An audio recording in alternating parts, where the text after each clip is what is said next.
Olá, estou aqui hoje com vocês para mais um capítulo do livro Sempre Pode Piorar ou A Arte de Ser Infeliz, do Paul Václavic.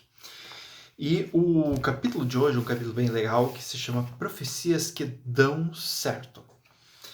Muito bem, ele começa o capítulo dizendo: Seu horóscopo de hoje adverte você e mais de 300 milhões de outras pessoas nascidas sob o mesmo signo para a possibilidade de um acidente. E de fato você escorrega e cai. A astrologia acertou em cheio. Ou não. Você tem certeza de que teria sofrido o acidente se não tivesse lido o horóscopo? Ou se estivesse convencido de que a astrologia é pura besteira? Infelizmente, nada disso pode ser comprovado depois do desastre. Aqui temos de tratar de um outro efeito do ato de fuga, ou seja, a capacidade de provocar sob certas circunstâncias justamente aquilo que deve ser evitado. E que circunstâncias são essas? Primeiramente, uma predição no sentido amplo. Paul Václavic está falando aqui sobre a famosa profecia que se autorrealiza. E aqui ele está dando estrutura. Ou seja, o primeiro ponto da profecia que se autorrealiza é você ter uma predição num sentido amplo. Ou seja, ficar pobre, ou ter um acidente, ou sofrer, é algo mais amplo, não é algo específico, focado, bem delimitado, tá? Às 3 horas da tarde de terça-feira, você vai receber um telefonema do banco avisando que o teu cartão de crédito X estourou em R$ 5. Né? Não, as premonições são sempre amplas. Em segundo lugar, a expectativa pode ser provocada por fatores externos, através de outras pessoas ou através de quaisquer convicções interiores. Ou seja, essa predição, essa expectativa, tá? Ela ou é provocada por algum fator externo, pessoas, tal, ou convicções interiores, tá? A expectativa não deve ser vista simplesmente como tal, mas sim como algo que vai acontecer de fato. E para evitá-lo, devem ser tomadas medidas contrárias urgentes. Ou seja, não apenas trata-se de um estímulo do ambiente qualquer, né? Ou de um estímulo interno qualquer. Este estímulo prediz uma catástrofe que vai acontecer. Ou seja, o grau de convicção da pessoa é alto. Ela pode até entender racionalmente que isso é meio besteira, mas emocionalmente ela acredita naquilo. E, portanto, ela começa a tentar fazer alguma coisa para evitar a dita da catástrofe. Em terceiro lugar, a suposição é muito mais convincente quanto mais pessoas partilharem dela, ou quanto menos ela se opuser a suposições já comprovadas. Tá? Ou seja,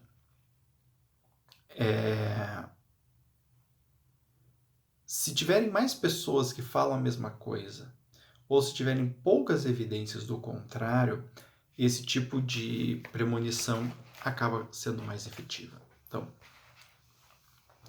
traduzindo em miúdos. O sujeito, por exemplo, começa um relacionamento e ele espera que a relação seja boa, mas ele coloca isso para si da seguinte maneira: eu não quero ser passado para trás. Já levei chifre antes e, cara, não gosto, isso é muito ruim, tal. Muito bem. Então, o sujeito começa um novo relacionamento e no meio disso ele, por exemplo, começa a procurar saber onde a namorada ou o namorado está o tempo todo. Ou seja, estamos falando de uma premonição. Eu não quero ser feito de otário. Então o cara cria a imagem dele sendo feito de otário e diz: eu não quero isso. 2. Tem um sinal externo. Por exemplo, o namorado, namorada sai. Ou o namorado, namorada tem uma vida própria, né? E vai fazer alguma coisa. Então a pessoa começa a querer investigar o que está acontecendo. Ela começa a se comportar porque ela cria a fantasia de que, no fundo, aquela pessoa está indo fazer alguma sacanagem com ela. E aí, é óbvio, o cara vai, por exemplo, no bar, ou vai no futebol com os amigos, ou a mulher vai com as amigas num café ou num bar beber e tal, e começa a conversar.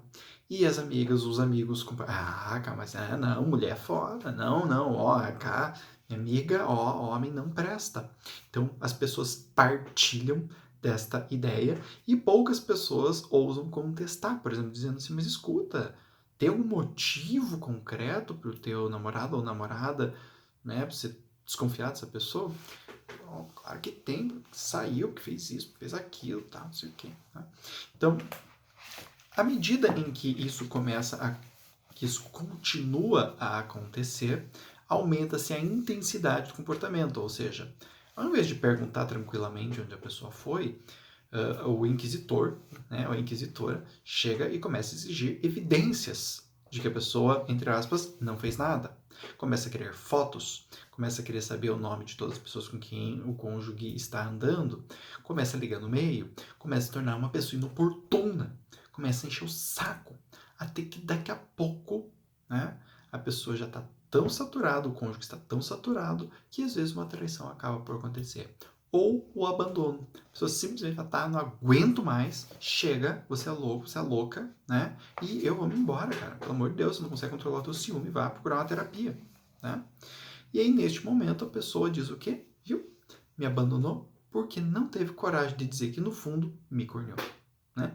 Ou seja, o interessante a respeito da profecia que se autorrealiza é que, independente do que aconteça, a pessoa vai se convencer de que o que aconteceu foi exatamente o que ela estava imaginando, mesmo que ela não tenha evidência nenhuma, porque as evidências não são necessárias para esse tipo de comportamento. Né? Por isso que ele fala aqui no final, quanto menos ela se opuser a suposições já comprovadas. Esse já comprovadas entre aspas, porque, por exemplo, eu estou trazendo esse caso, né, porque é um caso comum em consultório, mas o que eu sempre digo é que, assim, muitos ciumentos não estão procurando evidência de que o parceiro não os traiu. A maior parte dos ciumentos procura a evidência de que o companheiro os traiu. Né? O ciumento já sabe que a pessoa o traiu. Ele só quer uma evidência disso. Ele só quer uma foto mostrando o que ele já sabe, ela já sabe que aconteceu. Né? Então é bem interessante isso.